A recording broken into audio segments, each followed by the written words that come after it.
Câmara Claquete, vamos lá.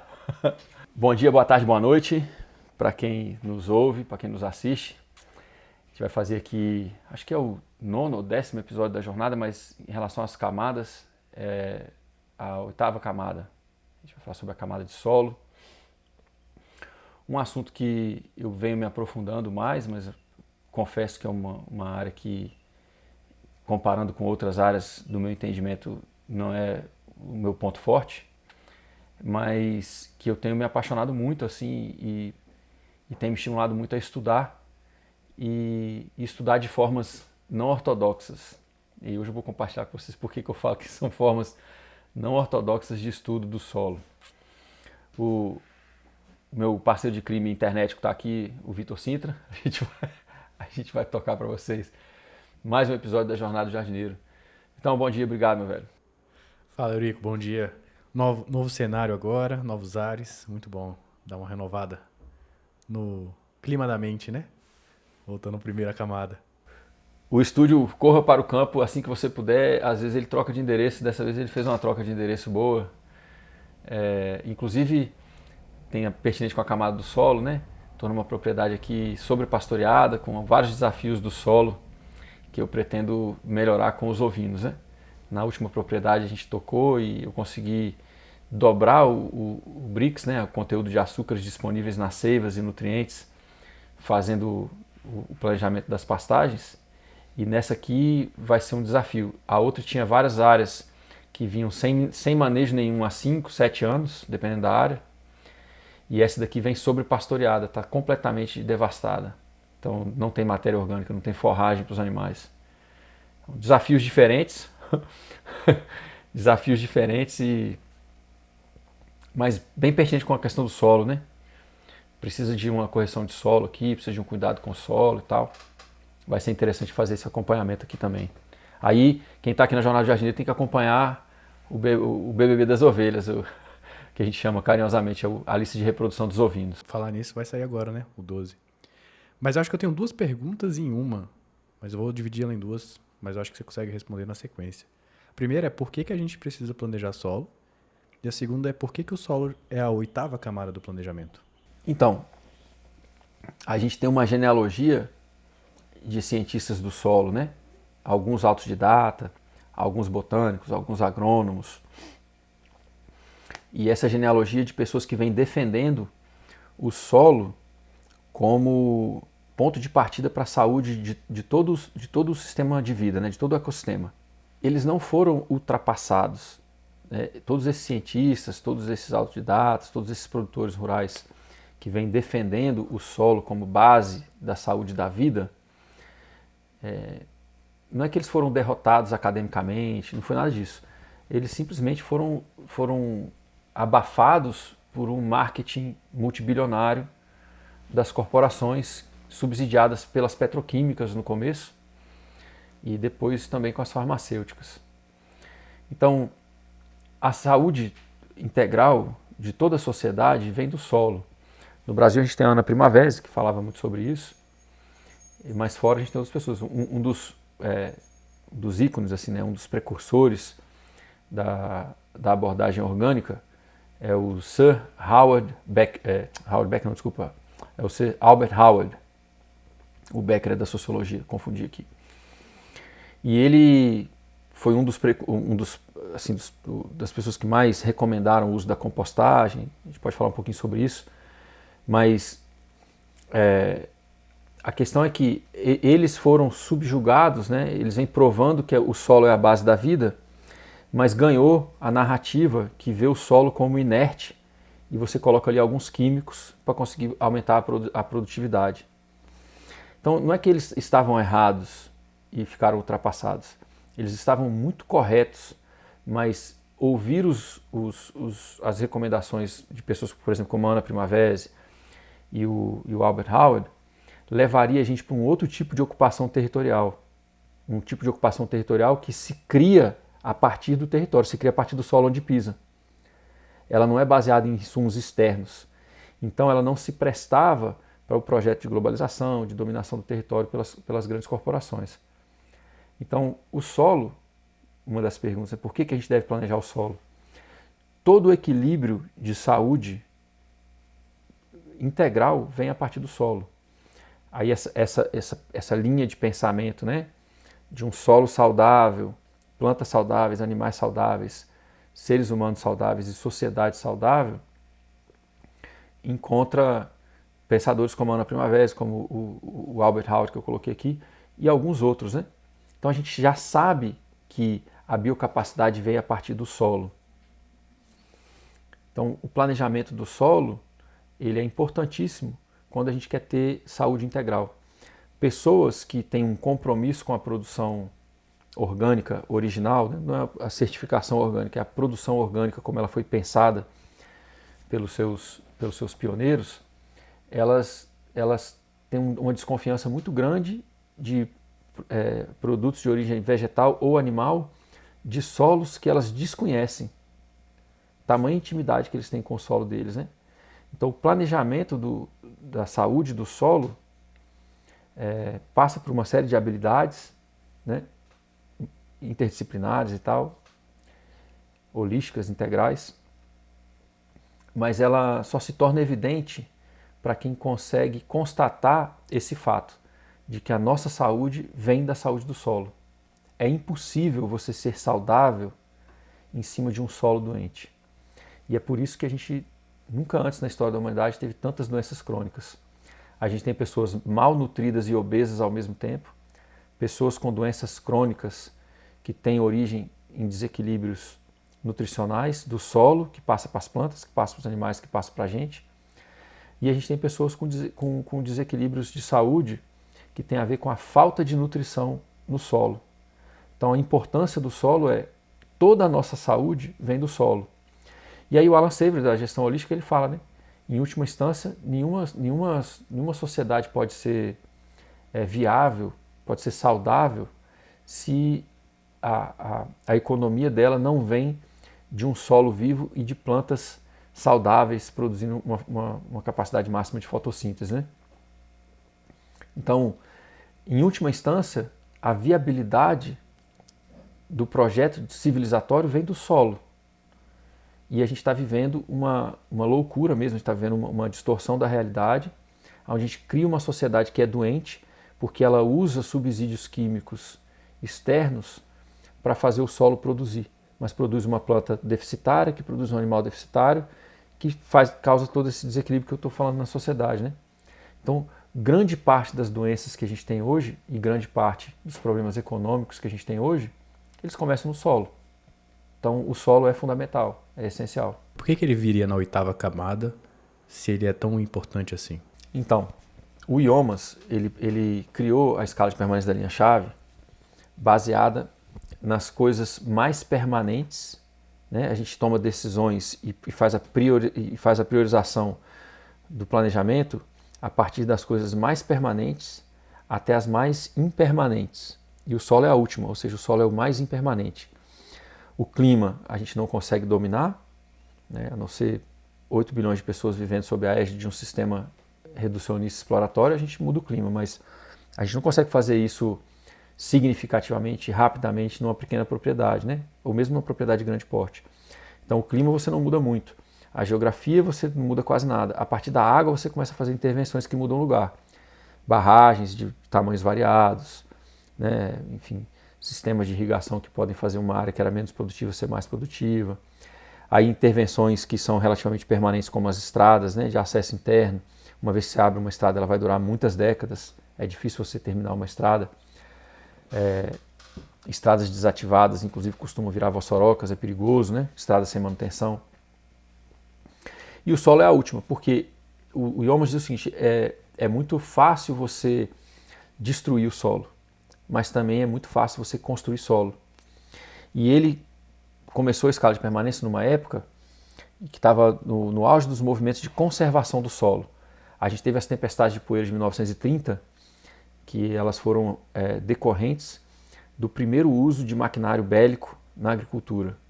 Então, as tecnologias que foram feitas para os tratores, para os tanques de guerra, foram levadas para a agricultura, né? Depois da Primeira Guerra Mundial.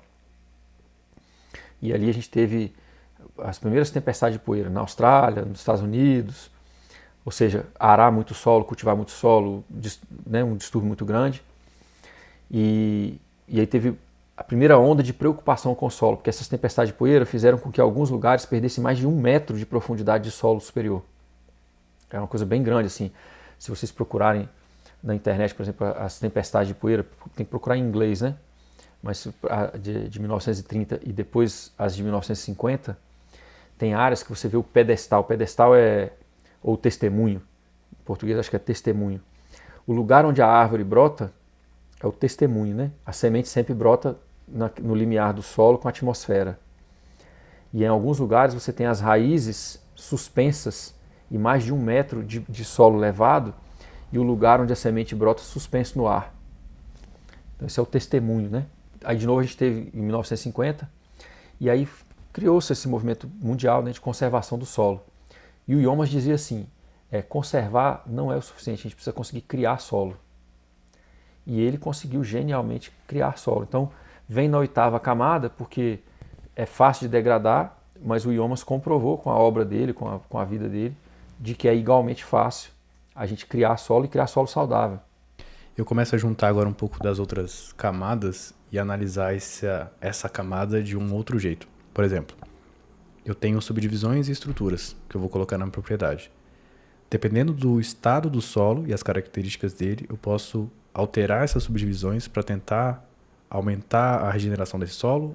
Porque eu lembro que no episódio você falou, dependendo do estado de degradação do solo, talvez seja melhor você fazer a estrutura onde está degradado e usar o resto da propriedade para fazer esse melhoramento e o uso dos outros sistemas de produção. Mas eu posso também fazer o contrário, usar uma cerca e subdivisão para aquela área e tentar regenerar aquele pedaço degradado com o uso de animais. Ou não é muito recomendado isso, você vê como um erro? Não, é recomendado, né? No caso do Iomas, a propriedade era toda desenhada em função da topografia, né? Em função das declividades, para poder levar a água por gravidade, mas a gente está muito desconectado, Vitor, das coisas. Quando a gente leva a água por gravidade, a gente está com a mesma possibilidade de levar uma água com sedimentos, né? Então, por exemplo, se você tem um lugar que tem erosão e você trabalha hidrologia com a linha-chave, o sedimento que iria para uma grota ia assorear um riacho ou uma barragem, o sedimento viaja de volta para a cumieira, que é um lugar de solo mais raso. Da mesma maneira, a gente pode projetar as edificações que acumulam recursos em alturas-chave do relevo, para que o sedimento delas ou os efluentes delas sirvam para adubar outras áreas. No Brasil é menos comum, mas em lugares de clima muito frio, os animais são trazidos para o celeiro no inverno. Então, por exemplo, você traz os animais para o celeiro bem posicionado na geografia do terreno. Quando você tem que limpar o celeiro na primavera e tira chama cama profunda, né? Você coloca mais de 30 centímetros de palha para cobrir o chão, para os animais poderem fazer xixi, né? e defecar, e aquilo não ficar insalubre. Então a matéria que tem carbono vai absorvendo o nitrogênio das fezes e da urina, e aquilo vai fazendo uma espécie de compostagem durante os meses do inverno.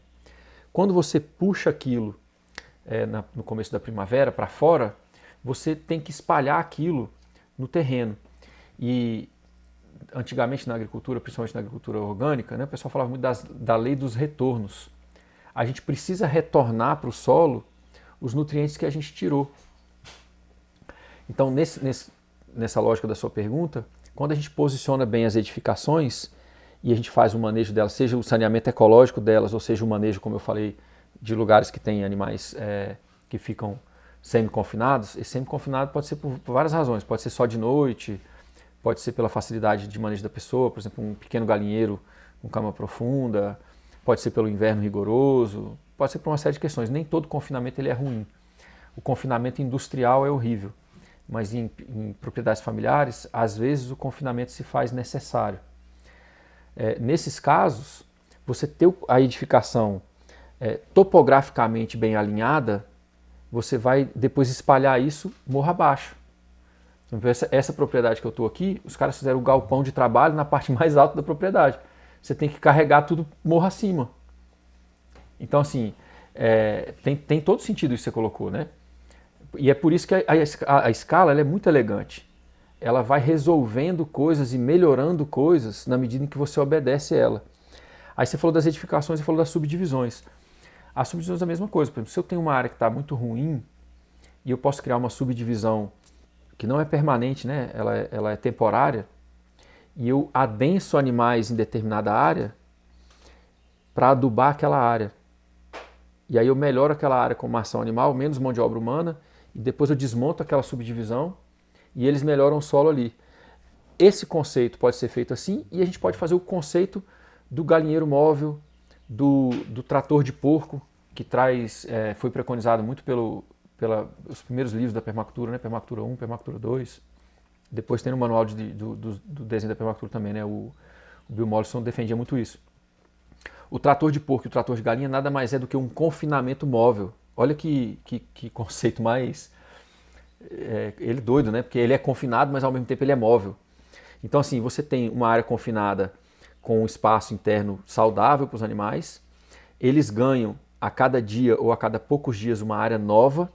Então aquela área de confinamento, aquele cercado, ele é fixo no sentido de ele é uma estrutura robusta, mas você move ele como você quer. Então, por exemplo, se você faz um desenho na topografia de lugares onde você quer um corredor florestal e você tem uma propriedade que está pobre de solo, e você, ao invés de adubar para plantar, você traz insumos saudáveis, não transgênicos, não químicos para esses animais, e você move esses animais numa faixa específica do seu relevo, e eles vão preparando o lugar. E na medida que você passa com eles, depois você planta.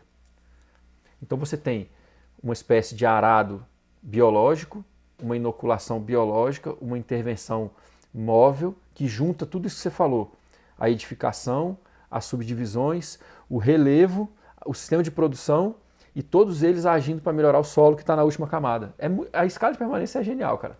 Muito doido. E assim, dentro das consultorias que você fez, e geralmente as consultorias não são para ajudar a desenhar as coisas, são para resolver problemas, que eu não entendo muito bem, por que as pessoas não te contratam antes para fazer as coisas, sabe? Para não poupar, inclusive, dinheiro nesse processo. É aquele ditado que os caras da arquitetura falam, né? Não tem dinheiro para fazer bem feito no começo, mas vai ter que gastar o dinheiro para ficar reformando o resto da vida. Basicamente é isso. Muitos problemas que eu resolvo em consultoria, se a propriedade tivesse sido bem planejada desde o começo, aqueles problemas não existiriam. Você só potencializa as soluções que ela desenhou, né? Isso, mas em vez de potenciar as soluções, quando você planeja, você potencializa as soluções, que é o que eu falei aqui, né? Normalmente propriedades bem planejadas, que trabalham com sistemas perenes e policulturais, a cada ano que você trabalha, você tende a diminuir a carga de trabalho e aumentar a lucratividade, porque são sistemas que eles criam robustez ecológica, né? Quando você faz o contrário, que você não planeja e sai correndo atrás do trem descarrilhado, você potencializa as consequências indesejadas dos erros. A casa mal posicionada, o saneamento mal feito, o sistema de produção animal mal planejado, e assim vai, né? Aí você vai tendo que gastar dinheiro para corrigir as coisas. Em muitos casos é possível melhorar, refazer, redesenhar e tal. Mas realmente é meio frustrante, assim. Normalmente quando me chama, o trem já está descarrilhado. E nessa camada de solo, o que você já viu de trem descarrilhado? Pra galera não fazer. Ou se já tem um trem aí, tentar parar ele de alguma forma. A última consultoria que eu fiz para uma propriedade que ela é muito característica do estado econômico, cultural brasileiro, né? É um camarada muito gente boa, que ele trabalha com a pecuária. Ele é veterinário e ele tem buscado arrendar áreas que estão na soja e no milho transgênico e colocar elas numa pecuária, que é um modo de produção perene, né? Só que ele recebe os lugares completamente detonados do agro, né? Quando eu falo do agro, os caras falam assim, você não sabe nada do agro, você está falando merda. Tem uns caras que fazem uns comentários bem mal educados, né, na internet. E porque o agro usa tudo com muita precisão, e o sistema de irrigação é preciso, e o veneno também usa só o mínimo possível, não sei o quê. Isso é um romanticismo, assim, é uma síndrome de Estocolmo, né? A pessoa que defende um modo de produção que usa químicos cancerígenos, contamina a água, degrada o solo, diminui a biodiversidade, e tem gente que consegue defender isso. As pessoas que têm a economia familiar vindo disso, eu até entendo, né? O viés delas de defender o jeito que ela faz dinheiro, né? Mas tem pessoas que não produzem e defendem, é muito louco. Mas enfim, nessa consultoria foi feita agora uns 2 meses atrás. O solo, num relevo que é relativamente tranquilo, é um relevo ondulado, mas ele não é muito inclinado. Por exemplo, não tem nenhum lugar nessa propriedade que o trator não consegue passar de lado. Ou seja, a propriedade toda, a inclinação máxima não passa de 18 graus. E o solo, cara, indo embora. Eu entrei em Vossoroca, que tinha mais de 2 metros de profundidade e mais de 4 metros de largura. Imagina o volume de solo que foi embora daquilo aí. Entende? Enfim, aí estava trabalhando com esse cliente, que é um cara muito bem intencionado e tal.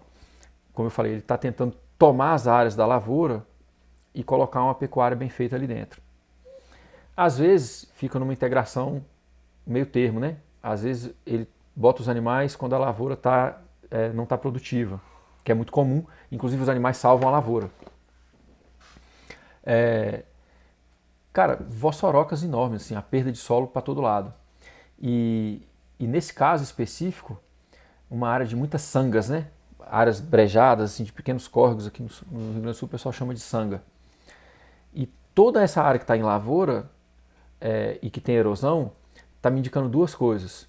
A erosão está sedimentando os corpos hídricos e o que está escoando com adubo químico e com agrotóxico. Porque se tem força de água o suficiente para carregar o solo, ela está carregando também o que é usado naquela água. Então, a perda econômica por processos erosivos ela é enorme. O Grimm, que é um cara que eu trabalhei com ele na Austrália, trouxe ele para o Brasil e tal, produziu uma turnê dele aqui, é do gerenciamento holístico, né? Ele fez alguns cálculos, assim, não acadêmicos, que quando você vê um indicativo de 1 milímetro de erosão e você extrapola aquilo para 1 hectare, quando você consegue ver 1 milímetro de erosão em alguma área que você está analisando, significa que você já perdeu pelo menos 1 tonelada de solo superior em 1 hectare.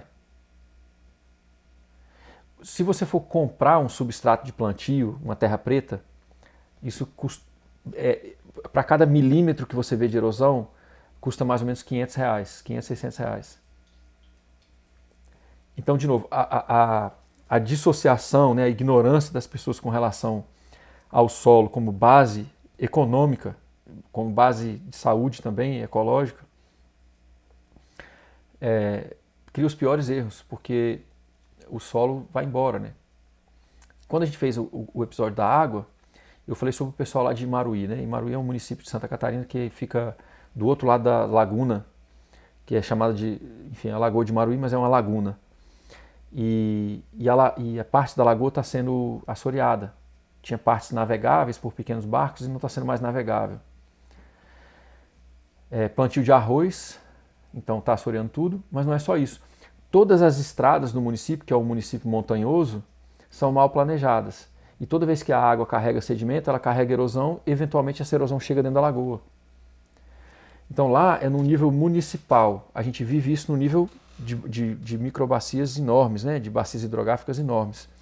Então a gente está assoreando tudo, mas na microescala da propriedade, você não cuidar do solo, às vezes você vai assorear um açude, vai assorear um riacho. E quando você faz isso, você tem um corpo hídrico que podia te trazer viabilidade ecológica e econômica, e agora você vai ter que recuperar ele. Só que aí, por exemplo, eu já fui chamado também para resolver isso. Tá assoreado, como é que resolve aqui? A gente quer resolver o açude. Aí, porque eu trabalho com a água, os caras me chamam, né? Não, Eurico, mas tem que resolver aqui porque o açude assoreou. Eu falei, então, mas eu posso resolver o açude, mas se você não resolver desde a área mais alta da propriedade o que você está fazendo com o solo, daqui 2 anos você vai ter que desassorear de novo. Então, o solo, é muito doido isso, porque o solo é um elemento da propriedade que parece que as pessoas realmente não enxergam. E ele cria vários problemas. Nesse caso, né, ele tampa corpos hídricos, as chuvas e a padronização errada dos plantios, né? O pessoal fazendo plantio morro abaixo, lava o solo superior, e o solo superior é onde está a vida, né? A microbiota que torna possível a gente ter plantas saudáveis. Então o prejuízo é enorme. E é por isso que o Alan sempre fala que os processos de desertificação e degradação do solo é o que causa a maior parte dos movimentos radicais no mundo, os movimentos fundamentalistas e os movimentos migratórios que têm criado as favelas no mundo inteiro. As pessoas que estão largando continentes, países do continente africano ou da Ásia e causado essa massa, esse movimento migratório em massa para a Europa, ele fala, isso é degradação ambiental. E é interessante quando ele fala isso, que a gente pode olhar para a história brasileira, né? O retirante nordestino, ele vai para o Sudeste porque o solo dele não conseguiu mais manter ele. O Gonzagão já cantava isso, né? Nos forrós antigos, né? É isso, o solo mal cuidado, ele causa prejuízo, o assoreamento dos corpos hídricos, prejuízo econômico, e a partir de determinada escala, ele causa movimentos migratórios em massa, porque o lugar perde a biocapacidade e os seres humanos que moravam ali precisam ir embora. Tudo no solo, cara, muito louco. Como é que eu sei que eu estou criando solo? Então, eu falo muito isso, né? A gente precisa ter métricas e indicadores para saber se a gente está melhorando o lugar. Algumas maneiras a gente vê essa melhora no solo. Primeira coisa, eu acho que uma análise agronômica convencional é válida. Se ela for acessível em termos financeiros para a pessoa, eu acho que é válida. Muitos solos que a gente tem estão acidificados, né? Pelo histórico de uso do solo. A gente tem que ir corrigindo, né, essa acidez, e aí a partir dessa correção, e ela tem que ser gradual. Não adianta, o lugar que está muito ácido, não adianta você colocar muito calcário e querer plantar de um ano para o outro, porque aquilo levou anos para ficar daquele jeito e não melhora tão rápido assim. É rápido, mas não tão rápido assim. Então você vai fazer intervenções ali com, né, equilibrar o pH, que vai tornar outros nutrientes mais disponíveis. Uma análise fazer uma cromatografia de Pfeiffer, né, uma análise cromatográfica do solo, também eu acho muito interessante. Ela não é quantitativa, ela é qualitativa. Quando eu tenho clientes que precisam fazer essas análises, eu trabalho com o Gabriel Fernandes, né? O Gabriel Fernandes participa da mentoria há muito tempo, é um agrônomo e ele tem atendido associações e cooperativas de produtores rurais orgânicos no litoral sul de Santa Catarina. Mas ele me atende em vários lugares, né? As pessoas mandam uma amostra de solo, ele faz a cromatografia e manda o resultado de volta. Então, alguns clientes meus, eu indico o Gabriel e ele faz essa análise. Essa análise mostra para a gente a disponibilidade ou a não disponibilidade de nutrientes no solo, a presença ou não de contaminantes químicos, como glifosato, transgênicos e outras coisas. Então tem uma leitura dos cromas que te dá muita informação. E aqui eu estou falando, né, das questões químicas e biológicas. Então a gente tem que começar, a partir de determinado momento, a gente tem que começar a ter parâmetros. Então eu gosto muito da cromatografia, porque ela me dá parâmetros qualitativos, e a análise agronômica convencional vai me dar uma direção para seguir, né? O que falta ali, micronutrientes, se tem boro, se não tem, se tem molibdênio, se não tem, se tem. E aí eu posso, a partir daquilo, começar a fazer uma correção. Essa correção, como eu falei, ela tem que ser uma correção, como é que eu vou dizer? Não é que ela é lenta, ela tem que ser proporcional ao grau de degradação. Como eu falei, não adianta você querer colocar tudo de uma vez, que você vai perder dinheiro. Então você tem que melhora um pouquinho a acidez e teste de novo. Aí melhorou, então agora eu posso colocar mais um pouquinho. E aí você vai fazendo as correções ali, né? Agora, como é que eu sei que eu estou criando solo e que ele está melhorando? Eu posso fazer a cromatografia nas plantas. Eu posso usar a seiva das plantas e fazer uma segunda análise de biodisponibilidade de nutrientes. A gente pode mandar para o laboratório para fazer a densidade nutricional das plantas que a gente produz. Muito importante também. E eu posso fazer pela água, por exemplo, a capacidade de infiltração, chama capacidade de campo. Quantos mililitros de água eu consigo infiltrar por metro quadrado?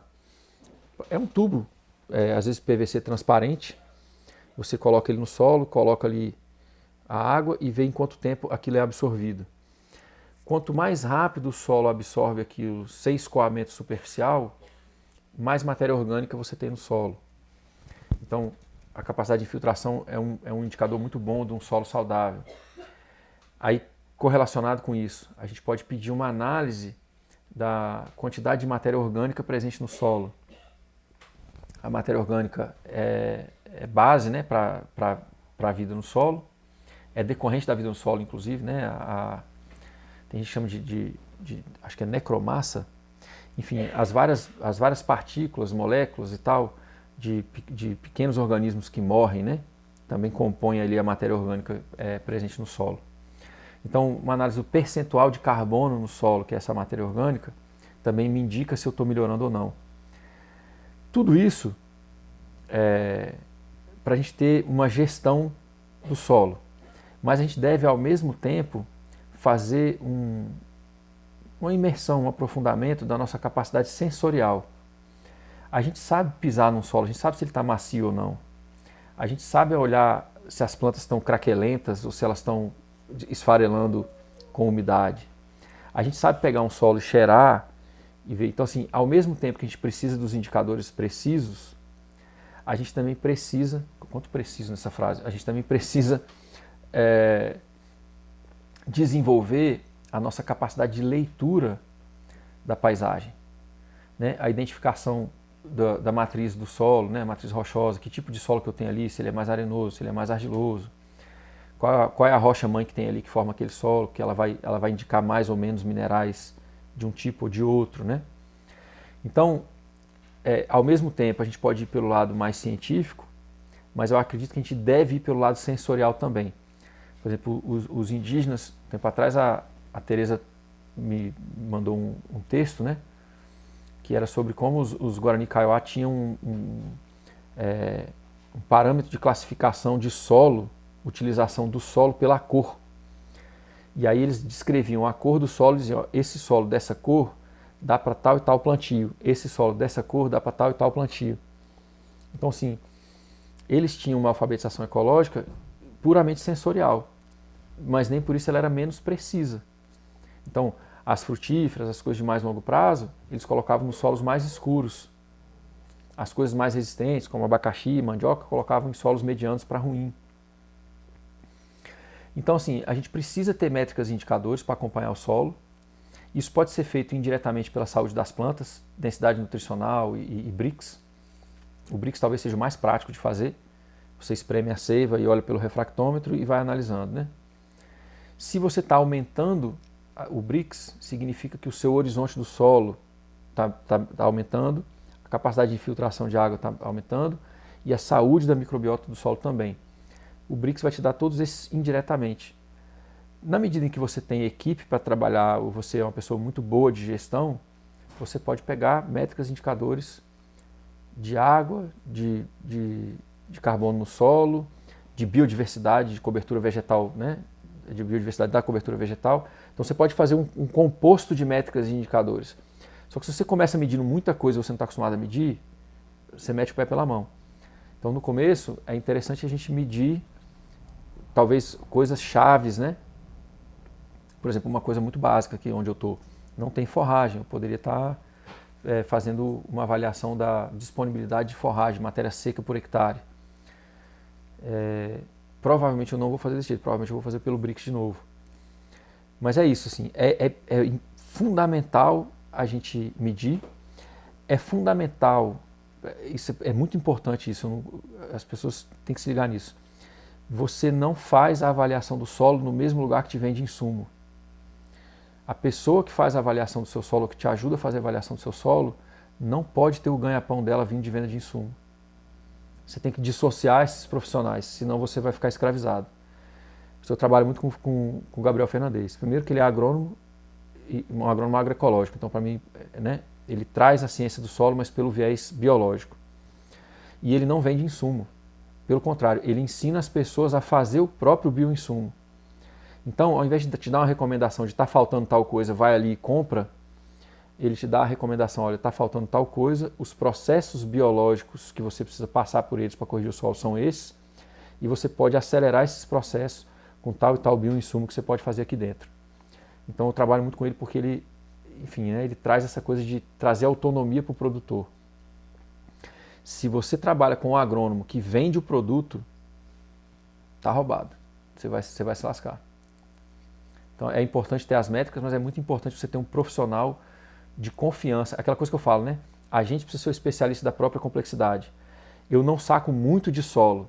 Eu chamo o Gabriel Fernandes, que é um agrônomo agroecológico. Aí eu absorvo o conselho dele a partir do meu contexto holístico. Mas eu já procurei um profissional que não ganha, o ganha-pão dele não é vendendo insumo. Se o agrônomo que te recomenda as coisas tem percentual na venda dos insumos, você vai ficar numa esteira rolante ali sem sair do lugar comprando insumos dos outros. É importante isso aí. Esse episódio é um pouquinho mais curto, ele não tem muitos aspectos a serem explorados porque parte da complexidade de cada propriedade e aí cada propriedade vai ter os seus problemas específicos de solo. Claro que se você adota os princípios aqui, né, essa visão, você consegue ir atrás de resolver esses problemas. E o próximo episódio, a gente vai falar de economia. E aí só para fazer um parênteses aqui, enquanto a gente está gravando esse episódio, o Pix parou de funcionar aqui no Brasil. Pelo menos está com vários problemas aqui no banco, nesse momento que a gente está gravando esse podcast. E você já pode aproveitar meio que dar uma palhinha, né, sobre economia, que seria a próxima camada. Deixa eu só fazer aqui umas ressalvas antes, né? Alguns princípios são universais ecológicos. Camada de cobertura vegetal viva, biodiversificada. Vou trazer aqui uma fonte muito importante, que é a Christine Jones, é uma cientista do solo australiana, e ela fala o seguinte, que a gente precisa fazer o cuidado do solo com o máximo possível de diversidade de plantas. Ela chegou por pesquisas científicas a um achado, né, um resultado de que a microbiota do solo ela se ativa a partir de uma diversidade mínima de 13 plantas de pelo menos 4 famílias diferentes. Ou seja, no momento em que você consegue colocar ali uma diversidade de plantas capaz de lidar com aquele solo que está num estágio X de degradação ou de sucessão ecológica, e você consegue colocar aquela diversidade mínima, o solo tem uma capacidade de se auto-melhorar a partir daquelas plantas que estão ali. Por simbiose de bactérias, de plantas, de micróbios, enfim. Então, é muito importante a gente trabalhar com a diversidade da cobertura vegetal. As pessoas precisam entender que em determinados lugares, Cerrado, Caatinga, Pampa, lugares que têm estações bem definidas e que tem uma época do ano que não chove, a decomposição biológica é importante. São os animais que promovem isso. Então, tem lugares que sem animal não dá. Uma coisa interessante da escala de permanência que a gente não comentou e que eu acho que vale muito a gente colocar é que enquanto o Sir Albert Howard e alguns cientistas amigos dele caminhavam para compostagem, para produção orgânica, né? A gente foi para a área química. O Iomas foi para uma intervenção mecânica. Ele usa o subsolador no padrão de plantio da linha-chave, que distribui água para as cumieiras, e ao fazer isso ele consegue em 2, 3 anos criar um horizonte de solo de 20 centímetros. Então a gente tinha uma abordagem química, uma abordagem biológica, o Iomas criou uma abordagem que é uma intervenção mecânica, e que a partir dela ele fazia um manejo rotacionado de animais, inoculava esse solo, e conseguia em 2, 3 anos criar um horizonte de mais de 20 centímetros de solo. Ou seja, muito rápido, né? De novo, a importância da integração animal bem feita. Então, alguns princípios eles são universais. A gente tem a lei de retornos, a gente precisa adubar o solo, cobrir o solo e ter plantios policulturais. Nesse sentido, a gente precisa integrar os animais de volta na propriedade, porque são eles que trazem para a gente a autonomia de adubo. Mesmo que você não queira trabalhar com a pecuária, é importante você ter os animais que fazem parte da sua dieta, do seu manejo. Pode ser os suínos, pode ser as aves, né? Galinha, enfim, pode ser caprino, ovino, seja lá o que for. Mas é importante você ter eles em alguma escala, porque eles ajudam muito a gente a fazer a ciclagem de nutrientes no solo, economizando muito trabalho humano, né? O Sir Howard, ele era um botânico e ele passou a ser chamado de patologista. E ele começou a diagnosticar doenças nas pessoas a partir da deficiência nutricional no solo. E ele começou a fazer compostagem enorme, ele recomendava até 6 toneladas de composto por hectare para ser espalhado, e recuperando áreas da Índia, que milhares de anos, né, de agricultura, e depois da ocupação do Império Britânico, essas áreas, enfim, saíram de uma lógica familiar e foram para uma lógica de produção mais industrial, mais colonial na época, e degradou essa área toda. E ele fazia compostagem com água a pé, restos de rama e coisas de floresta. E ele fazia pilhas, cara, de 10 metros de largura, 3, 4 metros de altura e 100 metros de distância. Pilhas de composto assim enormes, né? E aí ele conseguia, através da utilização de composto nos sistemas de produção, melhorar a saúde do solo e das pessoas. Ele comprovou isso muito rápido, né?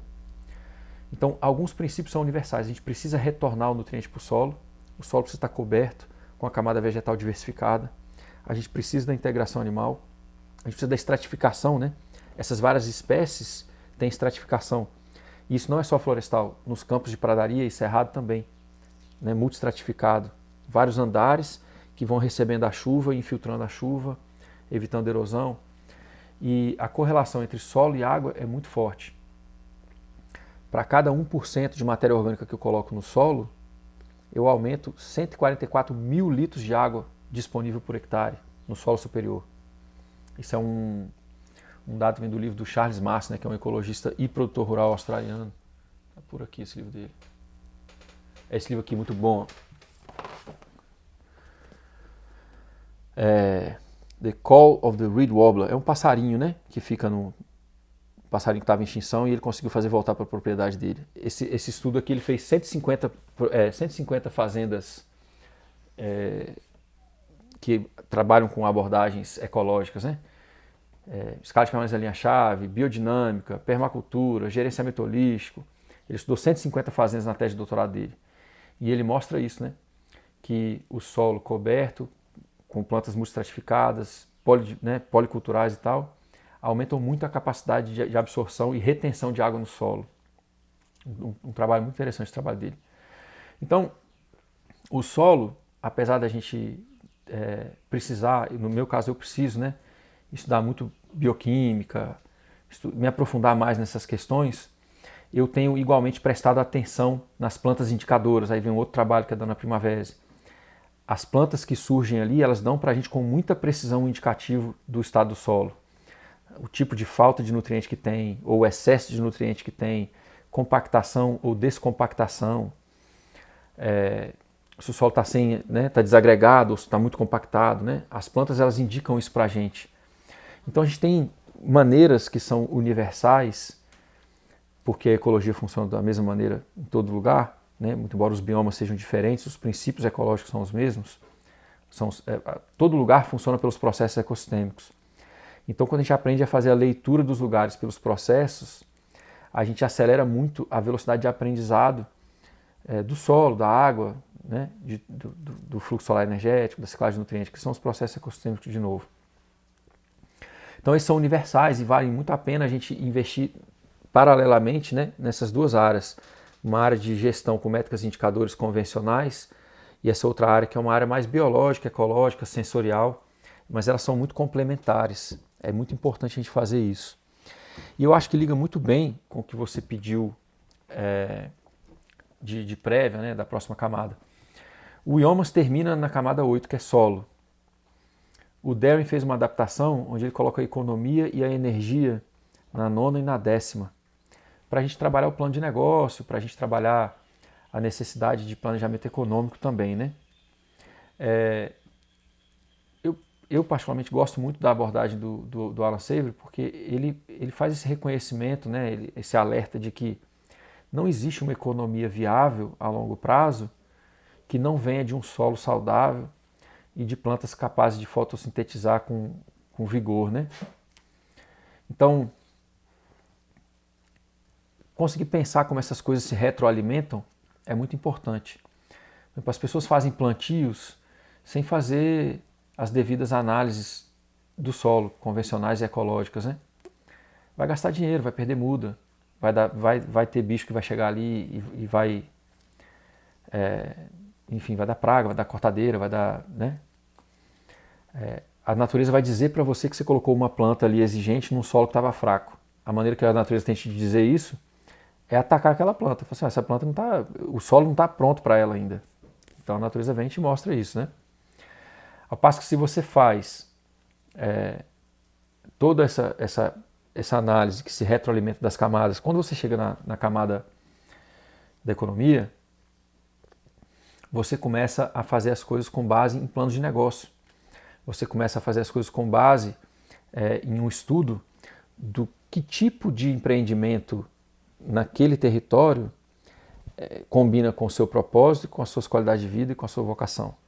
Então não é qualquer plano de negócio, não é qualquer tipo de economia que você vai instalar em cima de um território. São atividades econômicas e ecológicas, sociais e culturais que se retroalimentam também dentro dessa mesma camada. Negócios que fazem com que as pessoas possam ficar no campo com vidas dignas. São negócios que respeitam a qualidade de vida. São negócios que são gratificantes, significativos, que têm propósito, né?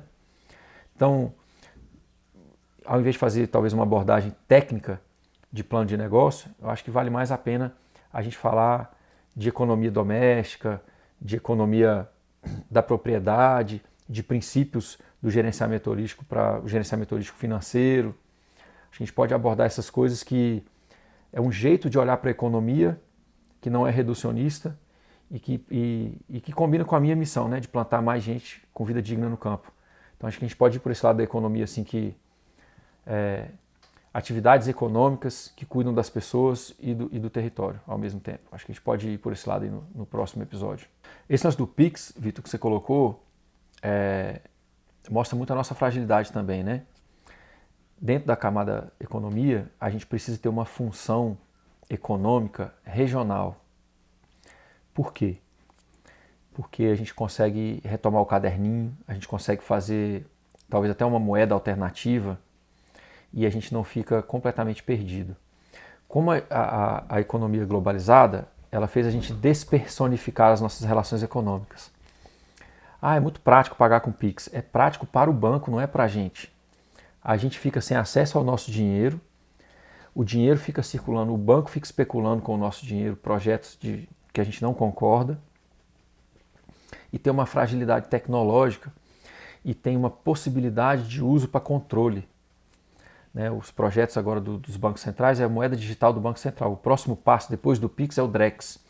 O Drex é uma moeda completamente digital e ela é programável. Então, você perde o controle sobre o seu dinheiro. Você trabalha para ganhar o dinheiro, mas quem manda no dinheiro são as corporações que, por sua vez, mandam nos governos que mandam nos bancos, né? Tem algumas corporações que são bancos, mas enfim. Essa fragilidade que traz, você vê, é uma comodidade, mas quando ela some, quando ela é instável, as pessoas não têm como se proteger. É o que está acontecendo agora em São Paulo também. Tem um apagão em São Paulo, mais de 2 milhões de pessoas sem luz, e elas não têm o menor domínio sobre uma coisa básica da vida delas, que é a luz. Então, quando a gente concentra muito, e o Pix é uma concentração de maneira, né, como é que eu vou dizer isso? O Pix é uma concentração na forma como a gente se viabiliza economicamente, né? Uma concentração de forma de pagamento. A gente precisa ter o caderninho e a gente precisa ter a função local na economia, porque se o Pix não estiver funcionando, não tem problema, eu anoto, eu vendi aqui para o Vitor tal coisa, depois ele me paga. Acabou, não tem problema.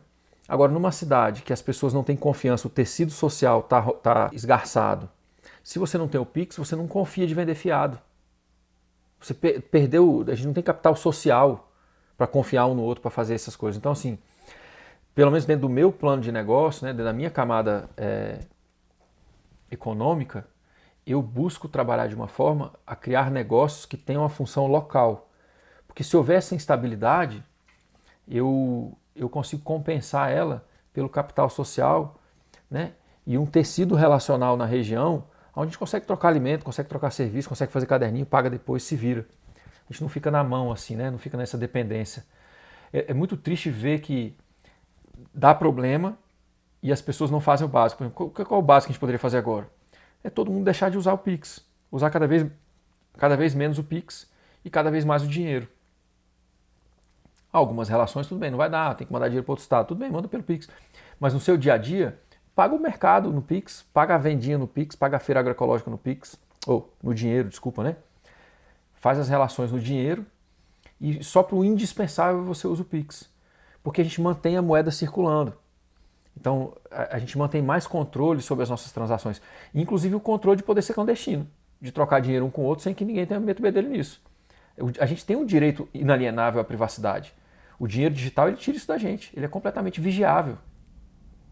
Então, de novo, na camada econômica, a gente pode explorar um pouquinho, né, o rumo que o projeto de civilização da elite financeira está indo e como a gente pode navegar isso nos nossos planos de negócio, na nossa vida, criar autonomia e tá nesse limite, que a gente precisa um pouco do mercado para se viabilizar, mas ao mesmo tempo a gente precisa criar um outro mercado paralelo que funcione quando esse tipo de coisa acontece ou quando não vale a pena mais participar dele. Por exemplo, pode chegar um ponto de um dinheiro completamente vigiado, completamente programável, que tem crédito social, que vai dizer onde você pode gastar, onde você não pode gastar, onde você pode ir, onde você não pode ir, e eu provavelmente não, eu já tenho essa decisão, eu não quero participar dessa economia. Então assim, eu quero poder plantar agora o paralelo que me dá a possibilidade de atuar na desobediência civil, na clandestinidade e tal. E isso é moedas alternativas, o caderninho, o escambo. E isso não quer dizer uma economia escassa, pobreza e dificuldade. Isso pode ser muito abundante, mas tem que ser planejado. E é um planejamento econômico. Não é porque não tem uma moeda específica envolvida que não é um planejamento econômico. É importante a gente... Enfim, voltamos nisso então no próximo episódio. A seguir cenas do próximo episódio da Jornada do Jardineiro. Então, muito obrigado. Gente, comentários, né? De novo, eu tô querendo chegar a 10 mil inscritos até o final do ano, por favor. Se você não clicou no sininho ainda, clique. Bastante gente, depois que eu passei a pedir isso, já ajudou e a gente já deu uma aumentada no número de pessoas que acompanham o trabalho no YouTube. Então, clica no sininho, compartilha, recomendando por que foi importante, por que essa reflexão foi boa, por que você gostou de ouvir esse papo. É assim que a gente nutre essa nossa rede e o fluxo de informação dentro da rede. Quando você compartilha recomendando por quê.